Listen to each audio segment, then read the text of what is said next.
we've got the CEO of Ford with us right now, right on the back of this, John, Sarah, and Kate joining us, Jim Farley. And Jim, I really appreciate your time. So here, we just got these numbers as you're hearing John and I talk about them. You're, of course, at your Ford Expedition plant in Louisville, Kentucky. U.S. economy shrinking 0.3% in the first quarter, significantly weaker than expected, a dramatic turnaround from the fourth quarter of last year, and all of that ahead of the tariff announcement. So, you know, we're in a world right now, consumer confidence expectations of the future are their lowest in 13 years. Where you're standing right now, is that fear showing up in the dealer lots?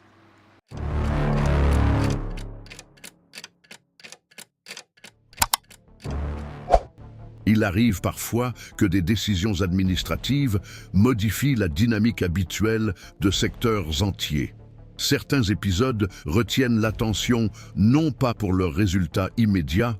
mais pour leur impact sur le fonctionnement des institutions. En décembre 2025, à Leavonia, dans le Michigan, une petite ville industrielle située dans la banlieue de Detroit, Alpha USA, une usine de pièces automobiles, a commencé à fonctionner sous des pressions sans précédent résultant de la politique tarifaire mise en œuvre par le gouvernement fédéral. L'entreprise produit des fixations et des composants qui relient les systèmes de freinage, les câbles et les structures métalliques des véhicules, des pièces essentielles qui garantissent le fonctionnement et la sécurité des automobiles sur les routes et les autoroutes. Au cours des derniers mois, chaque intrant importé a été soumis à des droits de douane pouvant atteindre 50%, ce qui a considérablement augmenté les coûts de production et modifié des marges déjà étroites. Chaque lot de composants, qu'il soit d'origine étrangère ou nationale, représente désormais des dépenses supplémentaires dépassant des centaines de milliers de dollars par mois, obligeant les gestionnaires à recalculer les prix, à renégocier les contrats et à réévaluer les investissements prévus. La réalité à laquelle Alpha USA est confrontée reflète un phénomène plus large. Les politiques commerciales extérieures, lorsqu'elles sont appliquées de manière abrupte, ont des effets immédiats sur la structure opérationnelle des petites et moyennes entreprises, interférant directement dans la stabilité financière et la continuité des activités qui font partie de la chaîne automobile américaine. Malgré les difficultés, certaines usines automobiles ont réagi en ajustant leur production et leurs embauches, rétablissant des équipes précédemment supprimées et élargissant les chaînes de montage, en partie motivées par les nouveaux tarifs qui ont modifié la compétitivité des fournisseurs internationaux par rapport à la production nationale. L'impact de cet épisode ne s'est pas limité à ce qui s'est passé à l'intérieur de l'usine à ce moment-là.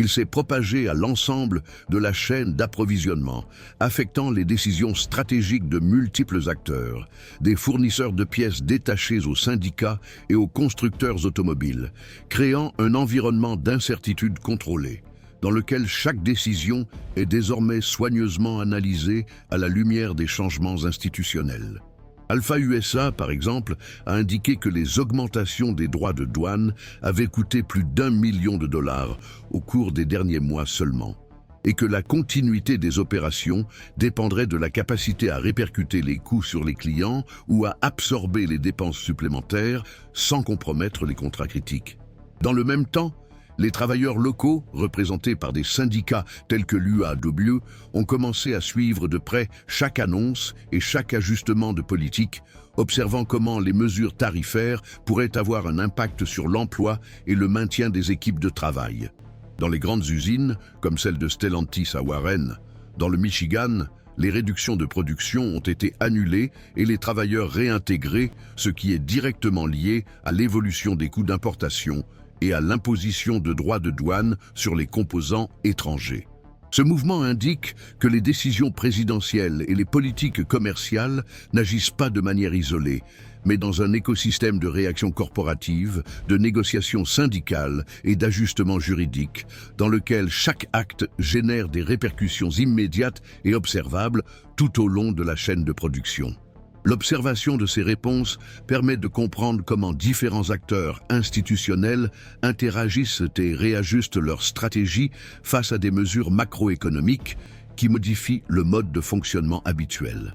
Dans ce contexte, Le suivi continu d'analyses détaillées aide à contextualiser les impacts sur l'emploi, l'investissement et la compétitivité industrielle, offrant une vision plus large de la manière dont les politiques tarifaires se répercutent sur le secteur automobile et le fonctionnement des institutions chargées de superviser et de réglementer le commerce et l'industrie nationale. Même dans un contexte d'augmentation significative des coûts, d'ajustement de la production et de réintégration des équipes, la situation montre que l'interaction entre les politiques publiques et les décisions des entreprises crée un espace de surveillance constante dans lequel chaque mouvement de prix, chaque embauche ou chaque changement de chaîne de montage reflète des réponses adaptatives aux récentes modifications institutionnelles. En suivant ces développements, il est possible d'identifier des modèles d'adaptation et de résilience, montrant comment les entreprises, les syndicats et les organismes de réglementation réagissent aux mesures qui modifient considérablement l'environnement commercial. L'observation de cette dynamique permet aux analystes, aux investisseurs et aux travailleurs de mieux comprendre non seulement les chiffres immédiats, mais aussi les impacts structurels et à long terme que les décisions gouvernementales peuvent avoir sur des secteurs stratégiques de l'économie américaine, soulignant l'importance de se tenir informé de l'évolution des politiques tarifaires et de leurs conséquences directes et indirectes. Même dans une petite usine comme Alpha USA, les effets sont tangibles. Les coûts supplémentaires influencent les décisions d'investissement, d'embauche et d'expansion,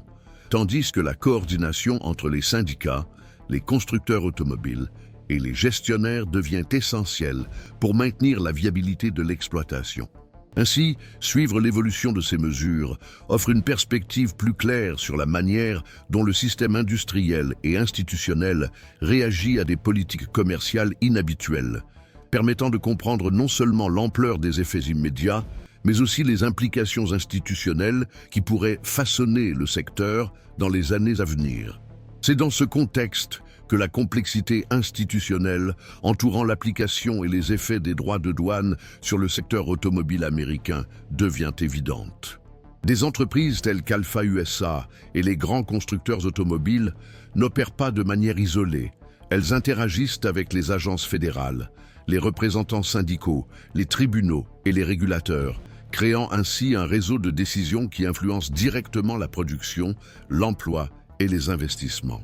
La section 232, utilisée pour imposer des droits de douane pour des raisons de sécurité nationale, et les mesures supplémentaires prévues par l'International Emergency Economic Powers Act établissent un cadre juridique qui permet à l'administration fédérale de mettre en œuvre des changements importants sur les intrants stratégiques, notamment l'acier, l'aluminium et les composants automobiles. À partir de là, chaque décision judiciaire, chaque interprétation juridique et chaque annonce de politique commerciale a des répercussions sur l'ensemble de la chaîne de production, obligeant les entreprises à réévaluer leurs contrats et leurs plans stratégiques, et les syndicats à négocier sur la base des nouvelles conditions du marché. Les grandes usines, comme Stellantis à Warren, dans le Michigan, ont réagi en ajustant leurs lignes de production et leurs horaires de travail, en réintégrant des travailleurs précédemment licenciés et en augmentant leur capacité d'assemblage de nouveaux modèles, résultat d'une combinaison de politiques tarifaires, de négociations syndicales et de stratégies d'entreprise de relocalisation de la production. Cette convergence aide à comprendre que l'impact des droits de douane ne se limite pas au coût des intrants importés. Il s'étend à la planification à long terme des entreprises, au maintien des emplois et à la viabilité des investissements futurs. Outre les constructeurs automobiles, les fournisseurs de pièces et de composants sont confrontés à des décisions complexes concernant la répercussion des coûts, la négociation avec les clients et la hiérarchisation des contrats stratégiques, tandis que les syndicats surveillent chaque mouvement afin d'évaluer l'impact des changements institutionnels sur l'emploi et les conditions de travail. Dans le même temps, les tribunaux et les organismes de réglementation examinent des cas spécifiques, analysant les limites légales, les précédents et les conflits potentiels entre la politique économique et les normes juridiques existantes, ce qui ajoute une autre couche de complexité aux décisions des entreprises. Les entreprises qui dépendent d'intrants étrangers doivent calculer non seulement les tarifs appliqués, mais aussi les impacts sur les délais de livraison, les stocks et la planification de la production, de sorte que chaque ajustement a un effet en cascade sur l'ensemble de la chaîne industrielle. C'est dans ce scénario à multiples variables que l'on constate comment les mesures mises en œuvre au niveau fédéral se répercutent sur les décisions locales, affectant aussi bien les petits fournisseurs que les grands complexes industriels. Les investissements planifiés depuis des mois ou des années peuvent être revus en raison de changements brusques dans le coût des matières premières, tandis que les syndicats et les travailleurs suivent attentivement la situation, évaluant l'impact sur les horaires de travail, les embauches et les réintégrations. Les décisions en matière de politique tarifaire, lorsqu'elles sont mises en œuvre, modifient non seulement les marges et les prix, mais provoquent également des réponses stratégiques coordonnées entre les entreprises, les syndicats et les organismes de réglementation, mettant en évidence un environnement dans lequel chaque acte a des répercussions pratiques et observables à différents niveaux. La convergence des intérêts des entreprises, des revendications syndicales et des contraintes légales montre que les effets des politiques macroéconomiques se manifestent à grande échelle, affectant simultanément l'emploi, la production et la planification des investissements. À partir de cette analyse, il apparaît plus clairement que le secteur automobile ne réagit pas seulement aux chiffres et aux taux, mais à un réseau institutionnel complexe qui redéfinit les décisions opérationnelles en temps réel. L'observation de ces interactions aide à comprendre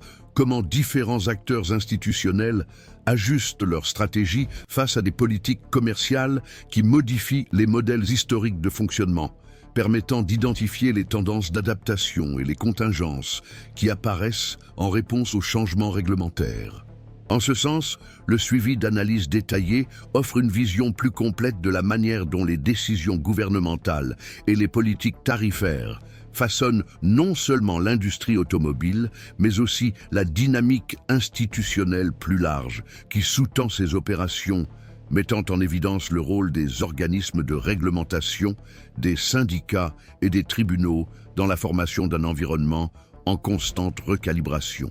Alors que certaines usines augmentent leur production et réintègrent des travailleurs, d'autres entreprises sont confrontées à de sévères restrictions de coûts et doivent réorganiser leurs contrats et leurs fournisseurs, ce qui montre que l'interaction entre les politiques publiques et les décisions des entreprises crée un écosystème d'adaptation continue.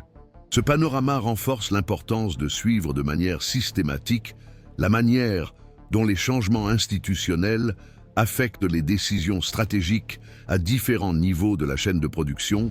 et comment les ajustements opérationnels et juridiques se superposent aux mesures économiques, offrant un contexte et une compréhension détaillée du fonctionnement du secteur face à des politiques qui sortent de l'ordinaire. C'est pourquoi le suivi d'analyse continue et contextualisée permet de mieux comprendre les mouvements de l'industrie et des institutions qui la régulent, en montrant non seulement les effets immédiats, mais aussi les ajustements stratégiques qui se développent en réponse aux tarifs et aux politiques commerciales fédérales. À mesure que les tarifs entrent en vigueur et que leurs effets commencent à se consolider, des interprétations divergentes apparaissent quant à l'efficacité et aux impacts à long terme de ces mesures. Les experts économiques et juridiques suivent de près les répercussions sur les différents secteurs de l'industrie automobile, soulignant que les résultats varient en fonction de la taille des opérations, du degré de dépendance vis-à-vis des intrants importés et de la capacité des entreprises à répercuter les coûts sur les consommateurs finaux. Les informations disponibles indiquent que certains constructeurs automobiles ont réussi à maintenir ou à augmenter leur production dans certaines usines en ajustant les contrats et en redistribuant les travailleurs, tandis que les fournisseurs de taille moyenne sont confrontés à des pressions financières qui pourraient compromettre la continuité de leurs activités. Des divergences persistent quant à savoir si la politique tarifaire constitue un stimulant durable pour l'industrie manufacturière nationale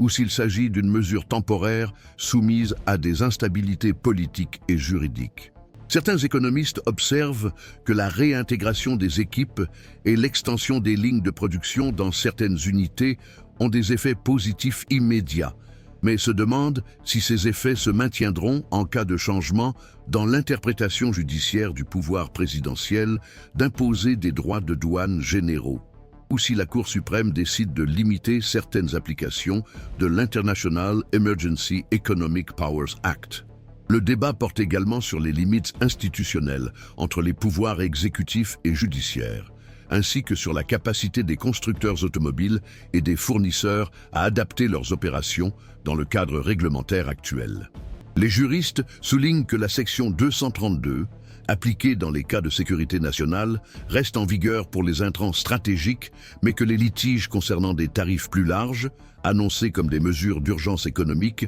peuvent créer des précédents juridiques, augmentant ainsi l'incertitude quant aux taux qui pourront être maintenus sans contestation future. Les analystes soulignent également que, bien que des syndicats tels que l'United Automobile Workers aient obtenu des avancées en matière de préservation des emplois et de réintégration des équipes,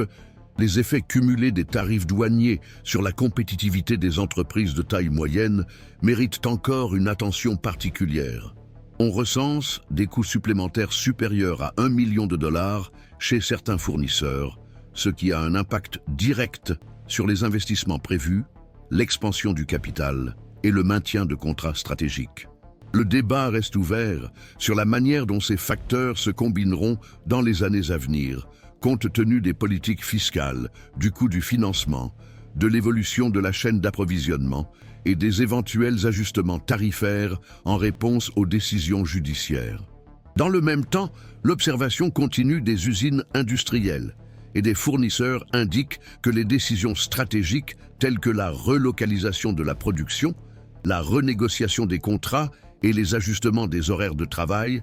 constituent des réponses adaptatives aux mesures institutionnelles, ce qui montre que le secteur opère dans un espace conditionné à la fois par des règles juridiques et par des pressions économiques et stratégiques. À ce jour, il n'y a pas de consensus sur l'ampleur des effets à long terme et les experts soulignent que le scénario continue d'évoluer en fonction des actions futures du pouvoir judiciaire, des nouvelles décisions administratives et des ajustements continus des entreprises.